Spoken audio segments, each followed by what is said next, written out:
അൽഹംദുലില്ലാഹി വകഫ വസ്സലാത്തു വസ്സലാമു അലാ റസൂലിഹിൽ മുസ്തഫ വഅലാ ആലിഹി വഅസ്ഹാബിഹി വമൻ തമസ്സക ബിയദിഹി മഖ്തഫ അമ്മാ ബഅദ് ഫഖദ് ഖാല അല്ലാഹു തആല ഫിൽ ഖുർആനിൽ കരീം വലില്ലാഹിൽ അസ്മാഉൽ ഹുസ്നാ ഫദ്ഉഹു ബിഹാ വദറുല്ലദീന യുൽഹിദൂന ഫീ അസ്മാഇഹി സയജ്സൗന മാ കാനൂ യഅമലൂൻ.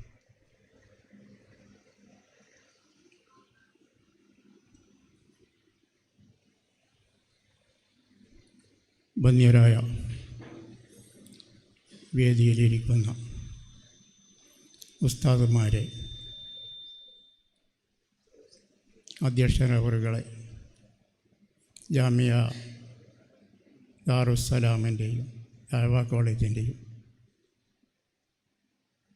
മറ്റ് ജാമിയ ദാറുസ്സലാമിൻ്റെ സ്ഥാപനങ്ങളുടെയും ഉസ്താദുമാരെ, ഈ പരിപാടിയുടെ സംഘാടകരെ, മാന്യാതിഥികളെ, സ്നേഹമുള്ള വിദ്യാർത്ഥികളെ, ശ്രോതാക്കളെ, പണ്ഡിതന്മാരെ, അസ്സലാമു അലൈക്കും വറഹ്മത്തുള്ളാഹി വബറകാതുഹു.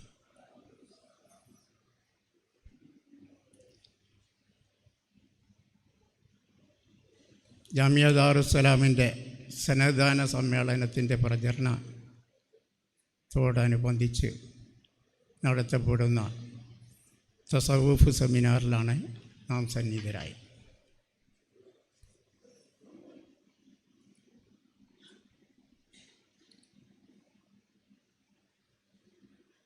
ഇന്നത്തെ നമ്മുടെ അവതരിപ്പിക്കേണ്ടുന്ന വിഷയം സൂഫി സംഗീതവും മതേതര സൂഫിസം. പലരും ചോദിച്ചിട്ടുണ്ട്, ഇപ്പോൾ ഇങ്ങനെയുള്ള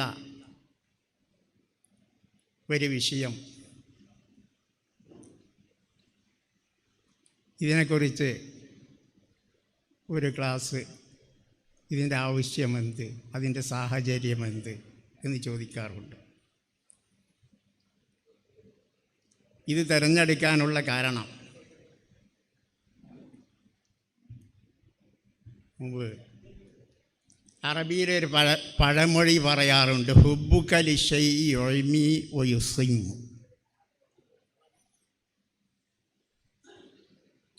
ഒരു കാര്യത്തെ നീ ഇഷ്ടപ്പെടുകയാണെങ്കിൽ അത് നിന്നെ അന്ധനും ബധിരനുമാക്കി തീർക്കുമെന്ന്.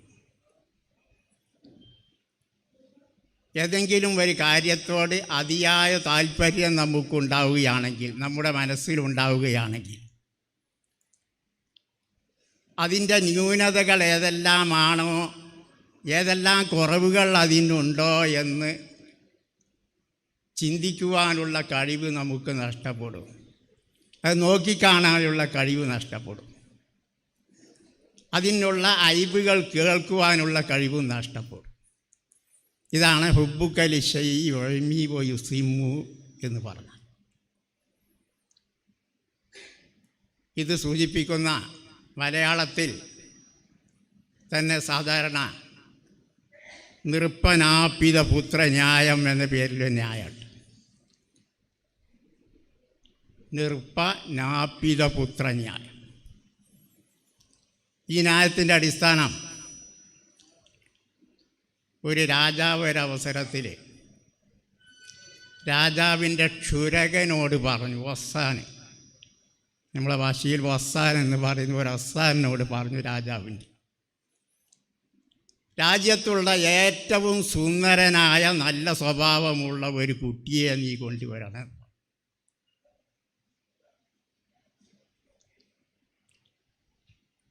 അങ്ങനെ ഇദ്ദേഹം രാജ്യം മുഴുവനും ചുറ്റിക്കറങ്ങി, പല ദിവസങ്ങൾ ചുറ്റിക്കറങ്ങി. അത്രയും സുന്ദരനായ നല്ല സ്വഭാവമുള്ള ഒരു കുട്ടിയെ കാണാതെ തിരിച്ച് വീട്ടിൽ പോകും. വീട്ടിൽ വന്നപ്പോൾ തൻ്റെ സ്വന്തം മകനെ കണ്ടു. അപ്പം മകൻ്റെ സൗന്ദര്യത്തിൽ ആകർഷനായിക്കൊണ്ട് മകനെയും കൂട്ടിക്കൊണ്ട് രാജാവിൻ്റെ അടുക്കലേക്ക് കൊണ്ടുപോയി. ഈ മകൻ എന്ന് പറഞ്ഞാൽ വിരൂപന്മാരിൽ ഏറ്റവും വലിയ വിരൂപൻ. ഒരു സൗന്ദര്യവും ഇല്ലാത്ത വിരൂപനായ ഒരു മകനെ കൂട്ടിക്കൊണ്ടുപോകും. ഇതാണ് നിറുപ്പനാപിത പുത്രന്യായം എന്ന് പറഞ്ഞത്. നിറുപ്പൻ എന്ന് പറഞ്ഞാൽ രാജാവ്, നാപിതൻ എന്ന് പറഞ്ഞാൽ ക്ഷുരകൻ, ഒസാൻ. അപ്പം നിറുപ്പനാപിത പുത്രന്യായം എന്ന് പറഞ്ഞാൽ രാജാവും ക്ഷുരകൻ്റെ മകൻ്റെ ന്യായമാണ്. തൻകുഞ്ഞ് പൊൻകുഞ്ഞ് എന്ന് സാധാരണ പറയാറുണ്ടല്ലോ. അപ്പോൾ ഇതേപോലെ മകനോടുള്ള സ്നേഹം മതിയായപ്പോൾ മകനിൽ ഏതെല്ലാം വൈരൂപ്യങ്ങളുണ്ടോ അത് കാണാൻ അദ്ദേഹത്തിന് കഴിഞ്ഞില്ല. ഇതേപോലെ ഇന്ന് നമ്മുടെ കലാലയങ്ങളെല്ലാം ഇന്ന് കലാപരിപാടികൾ വളരെ കൂടുതലായ കാലമാണ്. അപ്പം അമിതമായ കലാ ആവേശത്തിൻ്റെ പേരിൽ, അതിനോടുള്ള അതിയായ പ്രേമത്തിൻ്റെയും സ്നേഹത്തിൻ്റെയും പേരിൽ നമ്മുടെ സ്ഥാപനങ്ങളിലെ വിദ്യാർത്ഥികളെല്ലാം എപ്പോഴും ചിന്തിച്ചു കൊണ്ടിരിക്കുന്നത് ഒരു കാര്യമാണ്: ഏറ്റവും പുതുമയുള്ള ഒരു പരിപാടി അവതരിപ്പിക്കണം. ആരും കാണാത്ത, എവിടെയുമില്ലാത്ത, ജനങ്ങളെല്ലാം ആകർഷിപ്പിക്കുന്ന പുതുമയുള്ള ഒരു പരിപാടി അവതരിപ്പിച്ച് നമ്മുടെ സ്ഥാപനത്തിന് പേര് കിട്ടണമെന്നോ നമ്മുടെ വിദ്യാർത്ഥികൾക്ക് പേര് കിട്ടണമെന്നോ ആഗ്രഹിച്ചു കൊണ്ടിരിക്കുന്ന, അതിനോടുള്ള അതിയായ താല്പര്യം കാരണത്താൽ ഈ പരിപാടിയിൽ എന്തെല്ലാം ന്യൂനതകളുണ്ടോ, അത് ഹറാമാണോ ഹലാലാണോ, ശിർക്കാണോ ഹക്കാണോ ബാത്തിലാണോ, അതിലുള്ള ന്യൂനതകൾ ഏതാണ് എന്ന് അറിയാൻ കഴിയാത്ത ഒരവസ്ഥ വന്നെത്തി. ഖേദകരമെന്ന് പറയട്ടെ. ഈ ഒരവസ്ഥ ഉണ്ടായതിൻ്റെ പേരിലാണ് എന്ന് പറഞ്ഞാൽ, ഞാൻ വിശദീകരിച്ച് പറയുകയാണെങ്കിൽ ആരെയും ആക്ഷേപിക്കില്ല, ഉണ്ടായ സാഹചര്യം പറയുകയാണ്. ഒരവസരത്തിൽ രാത്രി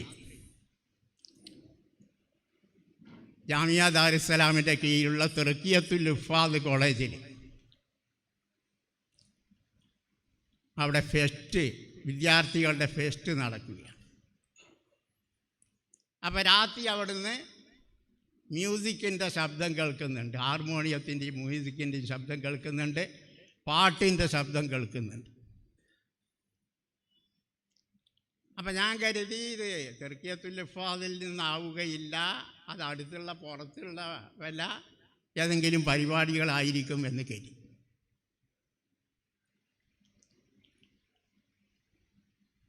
അങ്ങനെ രാത്രി അത് കഴിഞ്ഞ് കുറേ നേരം നീണ്ട പരിപാടിയായിരുന്നു, പാട്ടും പല പരിപാടിയും ഉണ്ടായി. രാവിലെ ഹാർമോണിയത്തിൻ്റെ ശബ്ദം കേട്ടു. എൻ്റെ റൂമിൻ്റെ നേരെ മേലെന്ന് നന്നായി കേൾക്കും, താഴെ ചിലപ്പോൾ അത്രത്തോളം കേൾക്കില്ല.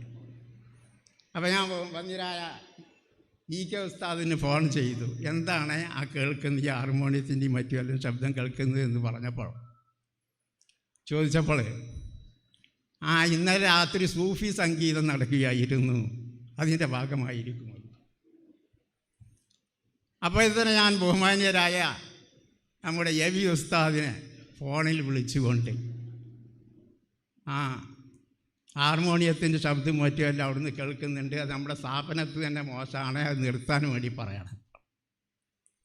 AV ഉസ്താദ് ഉടൻ തന്നെ ഇപ്പോൾ തന്നെ ഞാൻ ഫോൺ ചെയ്ത് നിർത്തിക്കോളാം എന്ന് പറഞ്ഞ് നിർത്തി.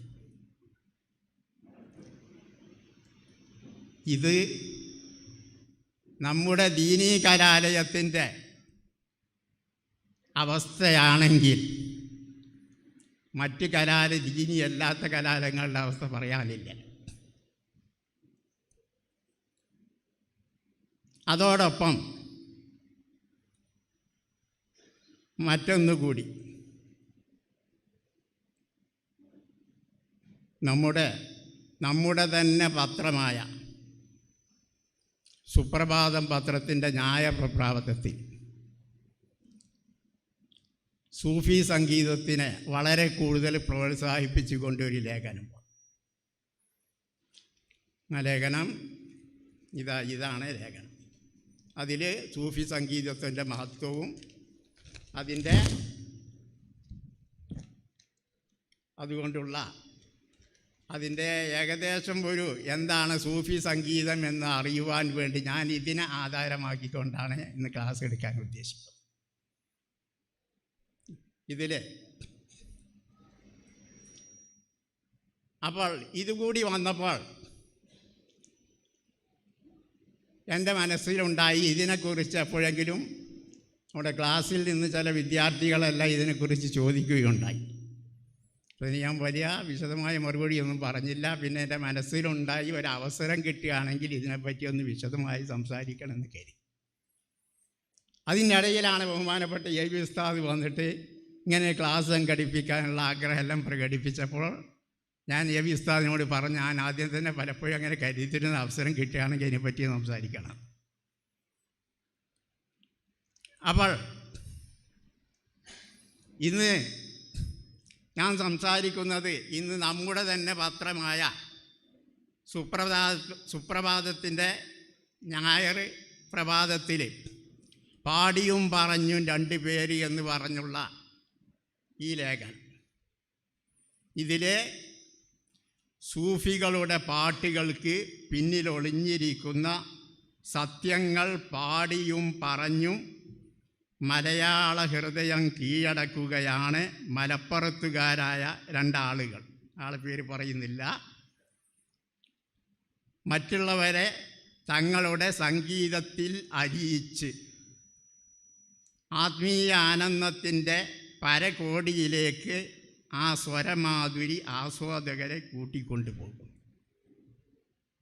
ഇതാണ് തുടക്കം. എന്നിട്ട് ആദ്യം തന്നെ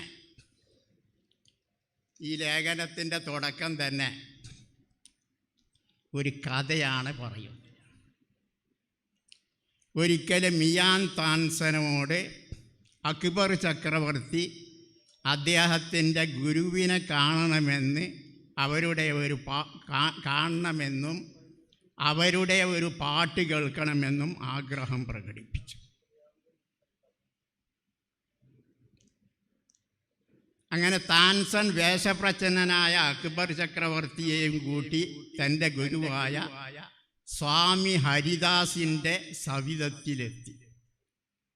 3 ദിവസത്തെ കാത്തിരിപ്പിനൊടുവിൽ ഗുരു ശിഷ്യൻ്റെ വേഷപ്രച്ഛന്നനായി വന്ന ചക്രവർത്തിയുടെയും മുന്നിൽ തൻ്റെ മാന്ത്രിക സ്വരങ്ങൾ കൊണ്ട് പാലായി തീർത്തു. ചക്രവർത്തിയും താൻസനും തിരിച്ചു രാജകൊട്ടാരത്തിലേക്ക് മടങ്ങി. പിന്നീട് ഒരു ദിവസം രാജകൊട്ടാരത്തിലെ സംഗീതജ്ഞനായിരുന്ന താൻസനോട് ഗുരുവിനെ സ്മരിപ്പിക്കും വിധം ഒരു പാട്ട് കേൾപ്പിക്കാൻ അക്ബർ ആവശ്യപ്പെട്ടു. എന്നാൽ താൻസൻ്റെ ആലാപനം ചക്രവർത്തിക്ക് പൂർണ്ണമായും പിടിച്ചില്ല. തൃപ്തി വരാതിരുന്ന അക്ബർ താൻസനോട് തന്നെ നേരിട്ട് അക്കാര്യം ബോധിപ്പിച്ചു. അത് കേട്ട താൻസൻ ചക്രവർത്തിക്ക് നൽകിയ മറുപടി വളരെ രസകരമായിരുന്നു. താൻസൻ പറഞ്ഞു, പ്രഭു, ഞാനിപ്പോൾ പാടിയത് രാജ്യത്തിൻ്റെ ചക്രവർത്തിക്ക് വേണ്ടിയായി. എങ്കിൽ എൻ്റെ ഗുരു പാടുന്നത് പ്രപഞ്ചത്തിൻ്റെ ചക്രവർത്തിക്ക് വേണ്ടിയാണ്. ഇതാണ് തുടക്കം. എന്നിട്ട് ഈ കഥയിലൂടെ തുടങ്ങുന്നത് സൂഫികൾ പാടിയതും പറഞ്ഞതും പ്രപഞ്ചത്തിൻ്റെ ചക്രവർത്തിക്ക് വേണ്ടിയാണ്. പ്രപഞ്ചത്തിൻ്റെ ചക്രവർത്തിയെപ്പോലെ അത്ര തന്നെ നിഗൂഢമാണ് സൂഫികൾ പറഞ്ഞതും പാടിയതും. ദൈവാസ്തിക്യത്തിൻ്റെ അകംപൊരുളുകളിലേക്ക് പെട്ടി തുറക്കുകയായിരുന്നു സൂഫി. അപ്പോൾ ഇവിടെ ആദ്യമായി ഈ കഥയിൽ നമുക്ക് പഠിക്കാനുള്ളത് ആരായിരുന്നു അക്ബർ ചക്രവർത്തി? നമുക്കെല്ലാം അറിയാമായിരിക്കും. ചില ആളുകൾക്ക് അറിയും, ചില ആളുകൾക്ക് അറിയില്ല. അക്ബർ ചക്രവർത്തി മുതൽ തന്നെ നമുക്ക് തുടങ്ങാം. അക്ബർ ചക്രവർത്തി 1542 ജനിച്ചു. 1605 അദ്ദേഹത്തിൻ്റെ മരണം. അക്ബർ ചക്രവർത്തി ആദ്യകാലത്ത് ആ നിൽക്കുന്ന ആളുകൾക്കെല്ലാം ഇവിടെയെല്ലാം ഇടയിൽ സ്ഥലമുണ്ട്. വേണമെങ്കിൽ കസേരൊന്നും ഒഴിഞ്ഞിരിക്കണ്ട, വരികയാണെങ്കിൽ നല്ലത്.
മുഗൾ ചക്രവർത്തിമാരിൽപ്പെട്ട അക്ബർ ചക്രവർത്തി ആദ്യകാലത്ത് വലിയ മതഭക്തനായി.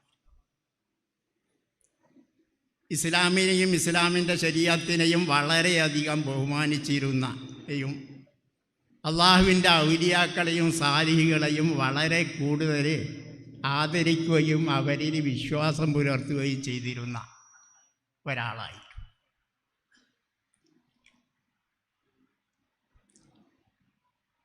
എത്രത്തോളം എന്നാൽ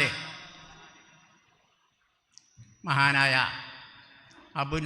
അബുൽ ഹസൻ അലി നദ്വി എഴുതുകയുണ്ടായി, തജശ്ശമൽ മലിക്കു അനാ അസ്സഫരി മഷിയന്നൽ അഖ്ദാമി ഇലാ ജിനി ശുക്രൻ ലില്ലാഹി തആല അലാ വിലാദത്തി ഇബ്നിഹി സരി ബറജ അലാ ദിഹ്ലി ഫി റുജൂഇ മിൻഹു വസാറ ഖുബൂറൽ ഔലിയാഇ വസ്സാലിഹീൻ.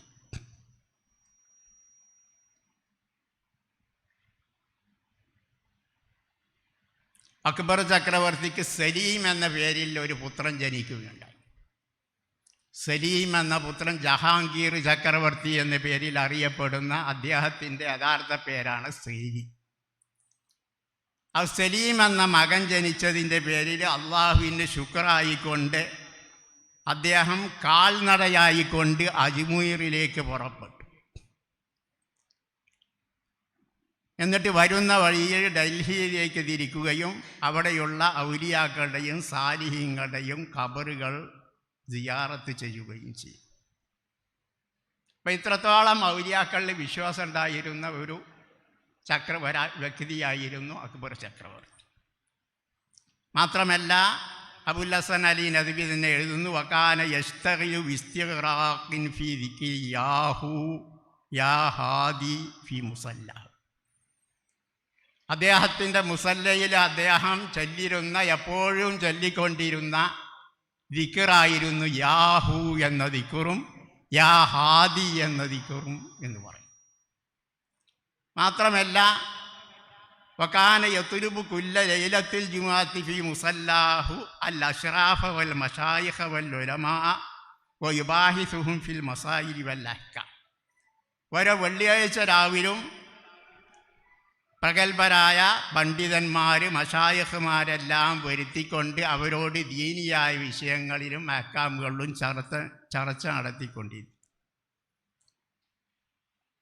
അക്കാലത്തുള്ളൊരു പ്രശസ്ത വലിയും ഷെയ്ഖുമായി കണക്കാക്കിയിരുന്ന അഷെയ്ഖ് സലീമുൽ ചിശ്തിയുടെ അദ്ദേഹത്തെ വളരെ കൂടുതൽ ആദരിക്കുകയും അദ്ദേഹത്തിൽ കൂടുതൽ വിശ്വാസം അർപ്പിക്കുകയും അദ്ദേഹത്തിൻ്റെ ഖബറിന്മേലൊരു വലിയ കുബ്ബ നിർമ്മിക്കുകയും ചെയ്തു. മാത്രമല്ല ഇക്കാരണത്താലാണ് അക്ബറിൻ്റെ കിരീടാവകാശിയായ അദ്ദേഹത്തിന് ജനിച്ച കുട്ടിക്ക് ജഹാംഗീർ ചക്രവർത്തിക്ക് സലീം എന്ന് പേര് വെച്ചത് തന്നെ സലീമുൽ ചിശ്തിയോടുള്ള ബഹുമാനം സൂചിപ്പിച്ചുകൊണ്ട്. ഇദ്ദേഹം റസൂലുള്ളാഹി സല്ലല്ലാഹു അലൈഹി വസല്ലമയെ എത്രത്തോളം ബഹുമാനിച്ചിരുന്നു. മഹാനായ അബുൽ ഹസൻ അലി നദ്വി എഴുതുന്നു, വലമ്മാ ഖദിമ ഷാഹ് അബൂ തുറാബ് ഇലൽ ഹിന്ദി ബിഹജരിൻ അലൈഹി അസറു ഖദമി റസൂലി സല്ലല്ലാഹു അലൈഹി വസല്ലം കമാ യഖൂലു വവസല ഖുർബ മദീനത്തി ആഗ്ര. റസൂലുള്ളാഹി സല്ലല്ലാഹു അലൈഹി വസല്ലമയുടെ കാൽപാദം പതിഞ്ഞ ഒരു കല്ല് ഷാഹ് അബൂ തുറാബ് മക്കയിൽ നിന്ന് കൊണ്ടുവരുന്നുണ്ട് എന്ന വിവരം കിട്ടി. ആഗ്ര പട്ടണത്തിൻ്റെ അടുത്തെത്തിയപ്പോൾ രാജാവ് വലിയ പണ്ഡിതന്മാർ, മശായഖന്മാർ, ഉമറാ, മന്ത്രിമാരെല്ലാവരെയും കൂട്ടിക്കൊണ്ട് 4 ഫർസഖ് ഏകദേശം 32 കിലോമീറ്റർ കാൽനടയായി നടന്നു ഷെയ്ഖ് അബൂ തുറാബിനെ സ്വീകരിക്കാൻ പോയി. ഇതാരെ ബഹുമാനിച്ച്? റസൂലുള്ളാഹി സല്ലല്ലാഹു അലൈഹി വസല്ലമയെ ബഹുമാനിച്ചു. അപ്പം ഇത്രത്തോളം റസൂലുള്ളാഹി സല്ലല്ലാഹു അലൈഹി വസല്ലമയെ ബഹുമാനിച്ചിരുന്ന ഒരു വലിയ ചക്രവർത്തിയായിരുന്നു അക്കാലത്ത് അക്ബർ ചക്രവർത്തി. മാത്രമല്ല, വകാനൽ മലിക്കു അക്ബർ യബ്ദുലു ജുഹൂദൻ കബീറത്തൻ ഫീ തൻഫീദിൽ അഹ്കാമി ശറയ്യത്തി വതഅകീദി അലൽ അംരി ബിൽ മഅറൂഫി വന്നഹി അനിൽ മുൻകർ. അക്ബർ ചക്രവർത്തി അദ്ദേഹത്തിൻ്റെ കഴിവതും ശ്രമിച്ചിരുന്നു ശറയ്യായ അഹ്കാമുകൾ നടപ്പിൽ വരുത്തുവാനും നല്ല കാര്യങ്ങൾ കൽപ്പിക്കാനും തിന്മ വിരോധിക്കുവാനും വേണ്ടി അദ്ദേഹത്തിൻ്റെ കഴിവതും അദ്ദേഹം ശ്രമിച്ചിരുന്നു. മാത്രമല്ല, വകാന യുഅദ്ദിനു ബിനഫ്സിഹി, അദ്ദേഹത്തിൻ്റെ പള്ളിയിൽ സ്വന്തം അദ്ദേഹം തന്നെ ബാങ്ക് കൊടുത്തിരുന്നു. എത്ര വരെ അദ്ദേഹം സ്വന്തം പള്ളി സ്വന്തം കൈ കൊണ്ട് അടിച്ചു വാരുക കൂടി ചെയ്തു. ഇതെല്ലാം ഇഹ്തിസാബൻ വ തലബൻ ലിമർളാത്തില്ല, കൂലി ആഗ്രഹിച്ചുകൊണ്ടും അള്ളാഹുവിൻ്റെ തൃപ്തി ആഗ്രഹിച്ചു. അപ്പോൾ ഇത്രത്തോളം ഭക്തിയും ബഹുമാനവുമുള്ള ഒരു ചക്രവർത്തിക്ക് അദ്ദേഹത്തിൻ്റെ സ്വഭാവത്തിൽ മാറ്റം വരുത്താനുള്ള ഒരു പ്രധാന കാരണം ഇതേ സൂഫി സംഗീതം.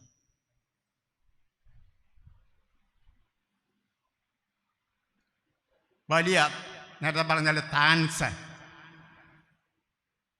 ആദ്യം തുടങ്ങിയ അക്ബർ ചക്രവർത്തിയുടെ രാജകൊട്ടാരത്തിലുള്ള ഒരു വലിയ സംഗീതജ്ഞനായിരുന്നു അദ്ദേഹം, മിയാൻ താൻസൻ.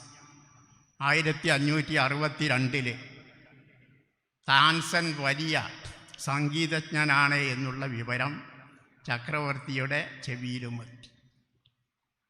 അങ്ങനെ താൻസനെ ആസ്ഥാന കവിയായി നിശ്ചയിച്ചു. ഇയാൾ ഇസ്ലാം മതം സ്വീകരിച്ചു എന്ന് പറയുന്നെങ്കിലും ഇദ്ദേഹത്തിൻ്റെ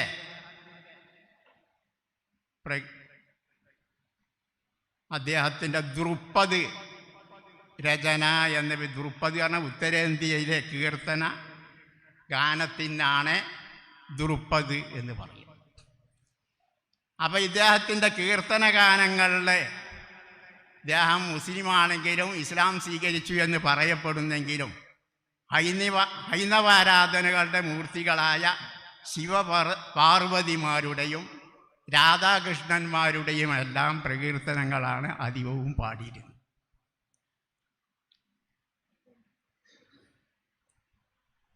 അതോടൊപ്പം തന്നെ അക്ബർ ചക്രവർത്തിയുടെ മഹത്വങ്ങളെല്ലാം പാടിപ്പുകഴ്ത്തിയിരുന്നു. രാജാ രാമചന്ദ്രൻ്റെ മഹത്വങ്ങളെല്ലാം പാടിപ്പുകഴ്ത്തിയിരുന്നു. ചുരുക്കത്തിൽ ചില സൂഫി കവിതകളും കൂടി പാടിയിരുന്നു.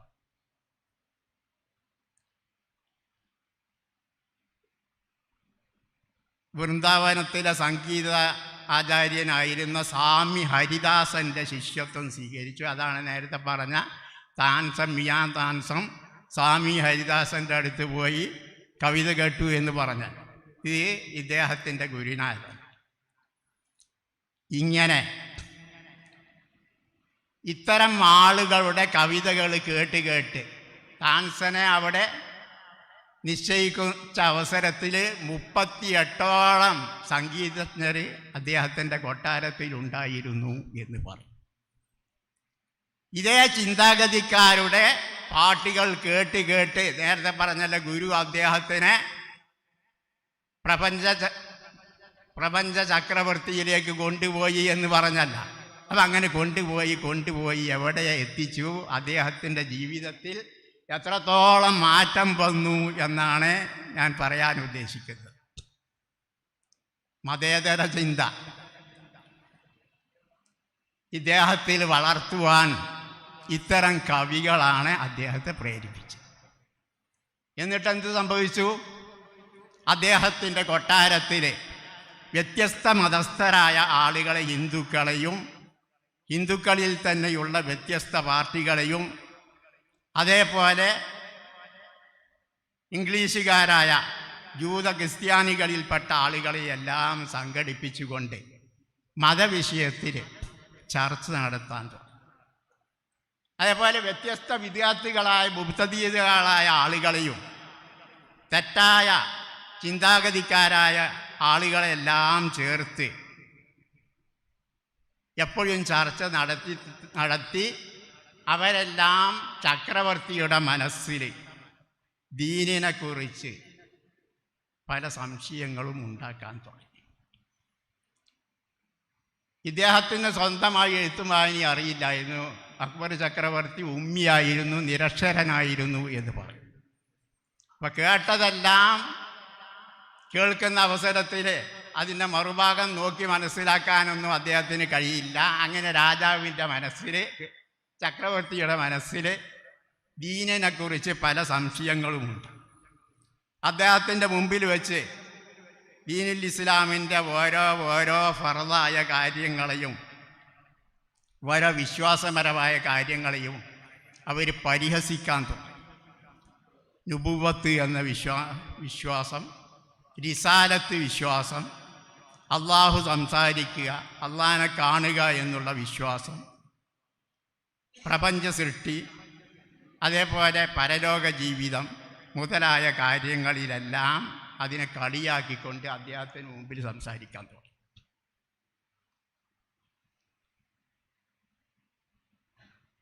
ഇങ്ങനെ പലതും പറഞ്ഞ ഒരവസരത്തിൽ അദ്ദേഹത്തിൻ്റെ മുമ്പിൽ വെച്ച് ഒരാൾ പറഞ്ഞു, ഒരു ഹിന്ദു തീവ്രവാദി പറഞ്ഞു, പശു അള്ളാഹുവിൻ്റെ അടുക്കൽ പുണ്യമുള്ള ഒരു ജീവി അല്ലെങ്കിൽ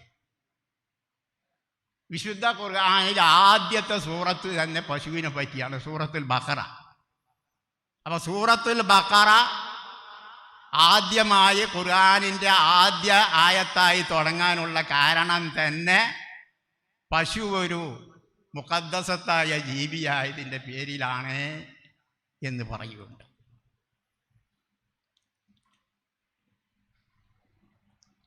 അതുപോലെ നമസ്കാരം, നോമ്പ്, റസൂലുള്ളാഹി സ്വല്ലല്ലാഹു അലൈഹി വസല്ലമയുടെ അധ്യാപനങ്ങൾ ഇതൊക്കെ അന്ധമായ അനുകരണങ്ങളാണ് എന്ന് അദ്ദേഹത്തിൻ്റെ മുമ്പിൽ പറയാൻ തുടങ്ങി. ഏതുവരെ കൊട്ടാരത്തിലെ പ്രഗത്ഭനായ ഒരു മുഫ്തി, മഖ്ദൂമുൽ മലിക് എന്ന പേരിൽ അറിയപ്പെടുന്ന ഒരു മുഫ്തി, ഇന്ത്യയിലെ മുസ്ലിങ്ങൾക്ക് ഹജ്ജ് ചെയ്യൽ നിർബന്ധമില്ല എന്ന് ഫത്വ കൊടുത്തു. കാരണം വിശുദ്ധ ഖുർആനിൽ പറഞ്ഞത് മനിസ്തത്താഅ ഇലൈഹി സബീല എന്ന്, കടൽ മാർഗമായിരിക്കണം ഹജ്ജിന് പോകേണ്ടത്. അപ്പോൾ യാത്ര സുഖകരമല്ലാത്തതിൻ്റെ പേരിൽ ഇന്ത്യയിലെ മുസ്ലിങ്ങൾക്ക് ഹജ്ജ് നിർബന്ധമില്ല എന്ന് വരെ ഫത്വ കൊടുത്തു. ഇങ്ങനെ ഇതെല്ലാം കേട്ട് ഇദ്ദേഹത്തിൻ്റെ മനസ്ഥിതി മാറി. വ്യത്യസ്ത വിഭാഗങ്ങളെ ഒരുമിച്ച് കൂട്ടി അവയെല്ലാം യോജിപ്പിക്കാൻ ഒരുങ്ങി. അപ്പോൾ അദ്ദേഹത്തിൻ്റെ മനസ്സിൽ അദ്ദേഹം ഒരു സ്വതന്ത്രനായി, നിരക്ഷരനായ ഒരാളാണെങ്കിലും ആദ്യം മുജ്തഹിദ് മുത്തലക്കായി മാറി എന്ന് പറയും. പിന്നീട് അദ്ദേഹം മുജ്തഹിദ് മുത്തലക്കിൻ്റെ പരിധിയിൽ നിന്ന് വരെ ഉയർന്ന് സ്വന്തമായി തന്നെ ഒരു മതമുണ്ടാക്കണം എന്ന് തോന്നി. അദ്ദേഹം ഉണ്ടാക്കിയ മതമാണ് ദീന ഇലാഹി അക്ബരി എന്ന പേരിൽ സ്വന്തമായി ഒരു മതമുണ്ട്. എന്നിട്ട് അക്ബർ ചക്രവർത്തി എന്ത് ചെയ്തിരുന്നു? നേരത്തെ പറഞ്ഞ അത്ര വലിയ മതഭക്തനായ അക്ബർ ചക്രവർത്തി സൂര്യൻ ആരാധിച്ചിരുന്നു, നക്ഷത്രങ്ങൾക്ക് ആരാധിച്ചിരുന്നു, പുനർജന്മത്തിൽ വിശ്വസിച്ചിരുന്നു. പുനർജന്മം എന്ന് പറഞ്ഞാൽ മരിച്ചതിൻ്റെ ശേഷം മനുഷ്യൻ്റെ ആത്മാവ് വീണ്ടും ഏതെങ്കിലും ഒരു സ്ത്രീയുടെ ഗർഭാശയത്തിൽ കൂടെ പ്രസവിച്ച് പിന്നെയും വരും. ഇങ്ങനെ മരിച്ചാലും പിന്നെയും മറ്റൊരാളുടെ ദേഹത്തിലായി വരിക എന്നുള്ള ജൈനമതക്കാരുടെയും ബുദ്ധമതക്കാരുടെയും വിശ്വാസമാണ്. പരലോകത്തെ നിഷേധിച്ചുകൊണ്ട് പുനർജന്മത്തിൽ വിശ്വസിച്ചിരുന്നു. ഗംഗാനദിയുടെ വെള്ളമായിരുന്നു പിന്നീട് അക്ബർ ചക്രവർത്തി എപ്പോഴും കുടിച്ചിരുന്നത്. അതിനു വേണ്ടി പ്രത്യേക ഉദ്യോഗസ്ഥന്മാരെ ഗംഗാനദിയിലെ വെള്ളം കൊണ്ടുവരാൻ വേണ്ടി പാത്രത്തിലാക്കി സീരി വെച്ച് കൊണ്ടുവരാൻ വേണ്ടി കൽപ്പിച്ചിരുന്നു. അക്ബർ ചക്രവർത്തിക്ക് ചെന്ന് സുജൂദ് ചെയ്തിരുന്നു. അദ്ദേഹത്തെ അഭിവാദ്യം ചെയ്യുമ്പോൾ അസ്സലാമു അലൈക്കും എന്ന് പറയുമ്പോൾ അസ്സലാമു അലൈക്കും എന്നല്ല അല്ലാഹു അക്ബർ എന്നായിരുന്നു അഭിവാദ്യം ചെയ്തത്. ഇസ്ലാമിൻ്റെ അസ്സലാമു അലൈക്കും മാറ്റിക്കൊണ്ട് അല്ലാഹു അക്ബർ. അല്ലാഹു അക്ബർ പറഞ്ഞാൽ അള്ളാഹ് മഹാനാണ് എന്നല്ല, അല്ലാഹു ആണ് അക്ബർ. ഈ ഒരു പരിധിയിലേക്ക് എത്തി. ഹിന്ദുക്കളുടെ ആചാരമായ വിഷു, ദീപാവലി അതേപോലുള്ള ആചാരങ്ങളെല്ലാം വളരെ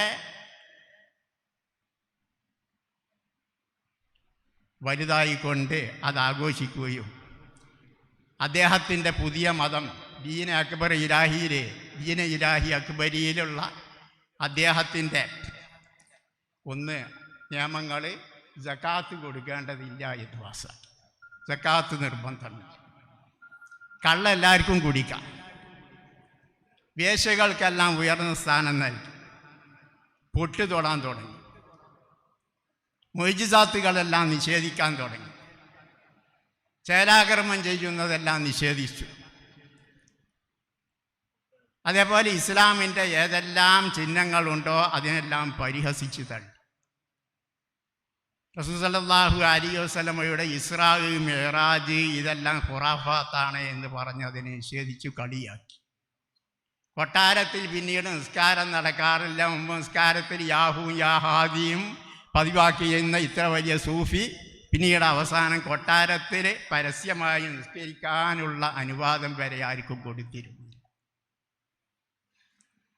മാത്രമല്ല റസൂലുള്ളാഹി സ്വല്ലല്ലാഹു അലൈഹി വസല്ലമയുടെ കാൽപാദം പതിഞ്ഞ കല്ല് അത് സ്വീകരിക്കാൻ വേണ്ടി 32ഓളം കിലോമീറ്റർ കാൽനടയായി നടന്ന അതേ ചക്രവർത്തി നബിയുടെ പേര് കേൾക്കുമ്പോഴേക്ക് അദ്ദേഹത്തിന് വെറുപ്പ് വന്നിരുന്നു എന്ന് പറഞ്ഞു.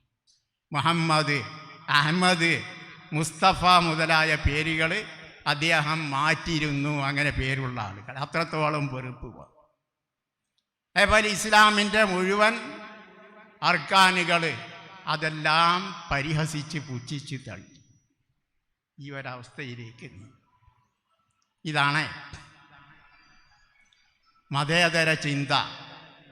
അതേപോലെ ഇതേപോലുള്ള സൂഫി സംഗീതങ്ങൾ അക്ബർ ചക്രവർത്തിയെ കൊണ്ടുചെന്നെത്തിച്ചു. ഈ ഒരവസ്ഥയിലേക്ക് കൊണ്ടുചെന്നെത്തിക്കുന്ന ഒരവസ്ഥ നമുക്കുണ്ടായിത്തീരും ഇതേപോലുള്ള സൂഫി സംഗീതങ്ങളിലേക്ക്. അതിന് കാരണം ഇവർ പാടുന്നത് ആരുടെ പാട്ടാണ് പാടുന്നത്? സൂഫി സംഗീതം ഭേദചിന്തകൾക്കതീതമായ ദിവ്യ പ്രണയമാണെന്ന് ഇവർ പറയും എന്ന് പറഞ്ഞ് നാരായണ ഗുരുവിൻ്റെയും നിത്യ ചൈതന്യ യതിയുടെയും ശീലുകളും ക്രിസ്തുബുദ്ധ വചനങ്ങളും കബീർ ദാസിൻ്റെ ദോഹകളുമൊക്കെ ഒരുപോലെ എത്തുന്നത് ഇതുകൊണ്ടാണ്. അപ്പോൾ സൂഫി സംഗീതത്തിലുള്ള സംഗീതങ്ങളിൽ പ്രധാനപ്പെട്ട സംഗീതങ്ങൾ സൂഫികളുടേതാണോ അല്ലയോ എന്ന് നമുക്കൊന്ന് ചിന്തിക്കാം. ശ്രീനാരായണ ഗുരു വലിയ സൂഫിയാണ്. കബീർ ദാസ് വലിയ സൂഫിയാണ് പോലും. ആരാണ് കബീർ ദാസ്? അതുകൂടി ചെറുതായിട്ടൊന്ന് വിവരിക്കും. കബീർ ദാസ് ഇയാളെ കുറേ മുമ്പ് ജീവിച്ചിരുന്ന ഒരാളാണ്. നേരത്തെ പറഞ്ഞ അക്ബർ ചക്രവർത്തിയുടെയും മുമ്പായിരുന്നു ഇദ്ദേഹം ജീവിച്ചിരുന്നത്. 100 കൊല്ലം മുമ്പ് 1440 ജനിച്ച് 1518 മരിച്ചു എന്നാണ് നിഗമനം. ഇദ്ദേഹത്തിൻ്റെ ചരിത്രം കബീർ ദാസിനെ പറ്റി പറയുന്നു. ഒരു കുളക്കടവ്, ഒരു കുളത്തിലേക്ക് കുളിക്കാൻ പോകുന്ന കടവിൽ ആളില്ലാത്ത ഒരു കുട്ടിയെ കിട്ടി.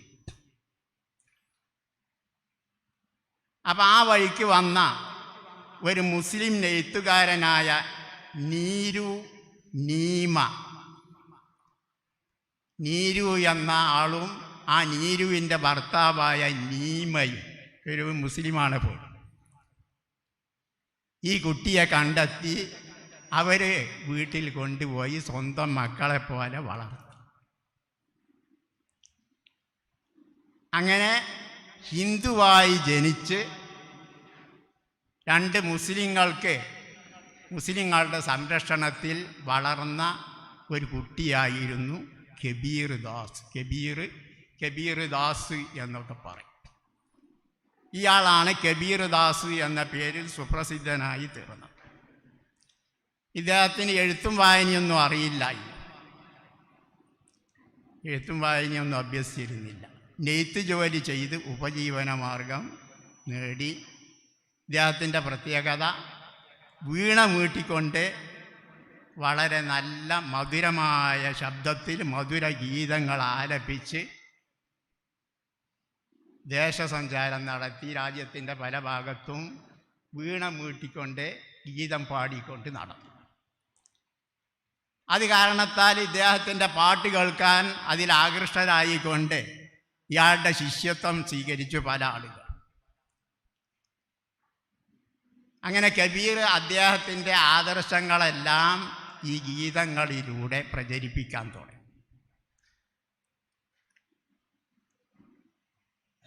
അങ്ങനെ ഒരുപാട് ശിഷ്യന്മാരുണ്ടായപ്പോൾ അദ്ദേഹത്തിന് തന്നെ തോന്നി, എനിക്കൊരു ഗുരു ഇല്ലല്ലോ, കാരണം അക്ഷരമൊന്നും മുമ്പ് പഠിച്ചിട്ടില്ല, അപ്പം എനിക്കൊരു ഗുരു വേണം എന്നുള്ളൊരു ചിന്ത അദ്ദേഹത്തിന് വന്നപ്പോൾ അദ്ദേഹം ഗുരുവായി സ്വീകരിച്ചത് സ്വാമി രാമാനന്ദനെ അദ്ദേഹം ഒരു ഗുരുവാക്കി സ്വീകരിച്ചു. അദ്ദേഹത്തിൻ്റെ ശിഷ്യത്വം സ്വീകരിച്ചു. ഇതാണ് കബീർ ദാസ്. ഇദ്ദേഹത്തിൻ്റെ വാദങ്ങൾ, ഇദ്ദേഹം സൂഫിയാണോ അല്ലേ, സൂഫി സംഗീതത്തിനെ പറ്റിയാണല്ലോ സംസാരിക്കുന്നത്, ഇദ്ദേഹം സൂഫിയോ അല്ലേ എന്നറിയാൻ വേണ്ടി ഇദ്ദേഹത്തിൻ്റെ ചില വാദങ്ങൾ പറയും. ഞാൻ ഹിന്ദുവുമല്ല മുസ്ലിമും അല്ല, ഇത് അദ്ദേഹം പറഞ്ഞിരുന്നു. ഹിന്ദു അല്ല ഞാൻ, മുസ്ലിമുമല്ല. ഇപ്പം ഹിന്ദു മുസ്ലിമും അല്ലാത്ത ഒരാളാണ് സൂഫി. ഇദ്ദേഹത്തിൻ്റെ സംഗീതങ്ങളാണ് നമ്മുടെ സൂഫി സംഗീതങ്ങളിൽ പാടുന്നത്. മാത്രമല്ല അതിനേക്കാൾ വലിയ ശിർക്കിൻ്റെ കൂമ്പാരം, ഈശ്വരനും അള്ളാഹുവും രാമനും റഹീമും ഹരിയും ഗോവിന്ദനും മാധവനും എല്ലാം ഒന്നിൻ്റെ പേര് തന്നെയാണ്. അപ്പം അള്ളാഹ് എന്ന് പറഞ്ഞാൽ തന്നെ ഈശ്വരൻ എന്ന് പറഞ്ഞാലും അള്ളാഹ് എന്ന് പറഞ്ഞാലും രാമൻ എന്ന് പറഞ്ഞാലും റഹീം എന്ന് പറഞ്ഞാലും ഹരി എന്ന് പറഞ്ഞാലും ഗോവിന്ദൻ എന്ന് പറഞ്ഞാലും മാധവൻ എന്ന് പറഞ്ഞാലും അള്ളാഹ് എന്ന് പറയുന്നതിന് തുല്യം. എല്ലാം ഈശ്വര സത്തയ്ക്ക് നൽകുന്ന പേരാണ്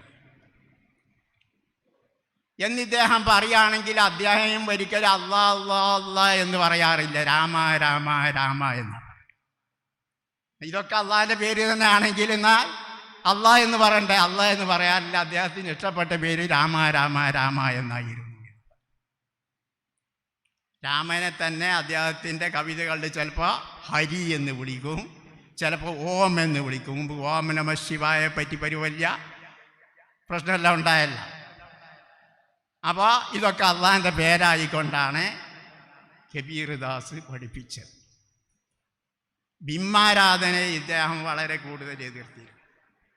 ബിംബാരാധനയുടെ നിരർത്ഥകത്തെ അത് നിരർത്ഥകമാണ് എന്ന് ബോധ്യപ്പെടുത്തുവാൻ വേണ്ടി അദ്ദേഹം പാടുകയുണ്ടായി. അദ്ദേഹത്തിൻ്റെ പാട്ടിലുണ്ട്. അദ്ദേഹം ചൊല്ലിയിരുന്ന പാട്ടുകളെല്ലാം ഹിന്ദിയിലായിരുന്നു. അതിനെ മലയാളത്തിൽ പരിഭാഷപ്പെടുത്തിയ പല ആളുകളുണ്ട്. പൂജിക്കും ശില ഈശ്വരനെങ്കിൽ ശൈലത്തെ പൂജിക്കും ഞാൻ, അതിനും ഭേദം തിരികല്ലത്രേ പൊടിച്ചു ഭക്ഷിക്കാമല്ലോ എന്ന് പറഞ്ഞാൽ കല്ല് പൂജിച്ചിട്ട് ഈശ്വരനെ ലഭിക്കുമെങ്കിൽ ഞാൻ മലയെ പൂജിക്കും. കാരണം വലിയ കല്ലാണല്ലോ മല. എന്നാൽ അതിനും നല്ലത് ആട്ടുകല്ല്, അത് പൂജിക്കലാണ്. കാരണം അതുകൊണ്ട് ഭക്ഷണമെങ്കിലും പൊടിക്കാൻ കഴിയുമല്ലോ. ഇദ്ദേഹത്തിൻ്റെ പാട്ട്. കല്ലുകൂപ്പി കിട്ടും ഈശനെന്നാൽ കൂപ്പുക പർവ്വതം, അരകല്ലതിലും ഭേദം അത് നൽകുന്നു ഭക്ഷണം എന്നൊക്കെ അദ്ദേഹത്തിൻ്റെ പാട്ടുകൾ. അതേപോലെ അദ്ദേഹം പറഞ്ഞിരുന്നു, ഈ തസ്ബീഹ് മറിച്ചുകൊണ്ട് വലിയ കാര്യമൊന്നുമില്ല. ജപമാലയുമായി നാമജാപം നടത്തുന്നത് കൊണ്ട് മാത്രം ആന്തരികമായി യാതൊരു പരിവർത്തനവും ഉണ്ടാകില്ല. അത് കേവലം ഒരു ബാഹ്യ പ്രകടനമായി തീർന്നിരിക്കുകയാണെന്ന്, ഹൃദയ പരിവർത്തനമാണ് ആവശ്യമെന്നും കബീർ പാടിയിരുന്നു. ജപമണി എണ്ണി എണ്ണി യുഗങ്ങൾ കടന്നു മനസ്സിൻ മണികൾ, ജപമണി എണ്ണി എണ്ണി യുഗങ്ങൾ കടന്നു മനസ്സിൻ മണികൾ തിരിഞ്ഞില്ല, ജപമണി ദൂരത്തിട്ടു കളഞ്ഞ് മനസ്സിൻ മണികൾ തിരിച്ചോളൂ. അതേപോലെ ഈശ്വരഭക്തൻ ഏത് മതത്തിൽപ്പെട്ടവനാണെങ്കിലും ശ്രേഷ്ഠൻ തന്നെയാണ് എന്ന് ഇദ്ദേഹത്തിൻ്റെ വാദം. ഈശ്വരഭക്തനായാൽ മതി, മതം നോക്കേണ്ടതില്ല എന്ന്.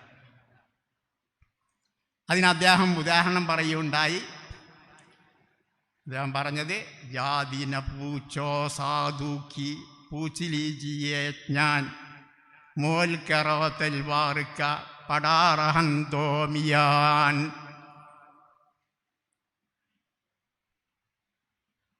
ഒരു ജ്ഞാനിയുടെ ജാതി മതം ചോദിക്കേണ്ടതില്ല, അറിവുണ്ടോ ജ്ഞാനമുണ്ടോ എന്ന് നോക്കിയാൽ മതി. അതിന് അദ്ദേഹം ഉദാഹരണം പറയുന്നു, ഒരാൾ വാള് വിലക്ക് വാങ്ങാൻ ഉദ്ദേശിക്കുകയാണെങ്കിൽ വാളിൻ്റെ ഉറ നോക്കുകയില്ല. ഉറ നല്ല ഉറയാണോ ഭംഗിയുള്ള ഉറയാണെന്ന് നോക്കുകയില്ല, വാളിന് മൂർച്ചയുണ്ടോ എന്നേ നോക്കൂ. ഇതേപോലെ ഏത് മതക്കാരനാണെങ്കിലും ഏത് ജാതിയാണെങ്കിലും അവൻ്റെ ജാതിയും മതവും നോക്കേണ്ടതില്ല, അവന് ജ്ഞാനമുണ്ടോ എന്ന് മാത്രം നോക്കിയാൽ മതി. അപ്പം ഇത്തരം സൂഫികളുടെ പരിപാടികളാണല്ലോ, അവർ പറഞ്ഞ വാക്കുകളാണ് നമ്മുടെ സംഗീതങ്ങളിലെല്ലാം കേൾക്കപ്പെടുന്നത്. അതേപോലെ മുസ്ലിങ്ങളുടെ ഖിത്താൻ, ചേലാകർമ്മം, അത് അദ്ദേഹം ഇഷ്ടപ്പെടുന്നില്ല. മുമ്പ് അക്ബർ ചക്രവർത്തി അങ്ങനെ തന്നെ ആയിരുന്നല്ല, ഖിത്താൻ ചെയ്യൽ തെറ്റാണ് എന്ന് പറഞ്ഞിരുന്നു. അത് അദ്ദേഹത്തിന് ഇഷ്ടമില്ലായിരുന്നു. അതേപോലെ ഹജ്ജിന് പോവേണ്ടതില്ല, മുമ്പ് പറഞ്ഞല്ല, നേരത്തെ ഹജ്ജിന് മുഫ്തി ഫത്വ കൊടുത്തു അക്ബർ ചക്രവർത്തി. അതേപോലെ കബീറും ഫത്വ കൊടുത്തിരുന്നു, ഹജ്ജിന് പോയിട്ട് വലിയ കാര്യമൊന്നുമില്ല. കാരണം ദൈവം നിങ്ങളിൽ തന്നെയുണ്ട്, മക്കയിലേക്ക് തീർത്ഥാടനം കൊണ്ട് എന്തൊരു പ്രയോജനമാണ്.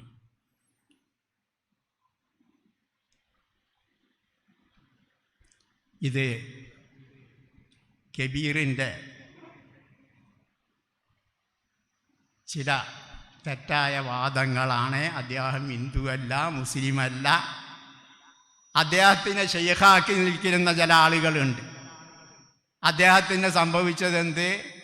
ഇതേപോലെ ഒരുപാട് വ്യത്യസ്ത ഭക്തിയുടെ ഗാനങ്ങളെല്ലാം പാടിക്കൊണ്ട് ആളുകളെ ആകർഷിപ്പിച്ച് ഇത് വലിയ ശൈഖാണ് എന്ന് കരുതിയിട്ട് ഇദ്ദേഹത്തെ ചെന്ന് തുടർന്ന ആളുകളുണ്ട്.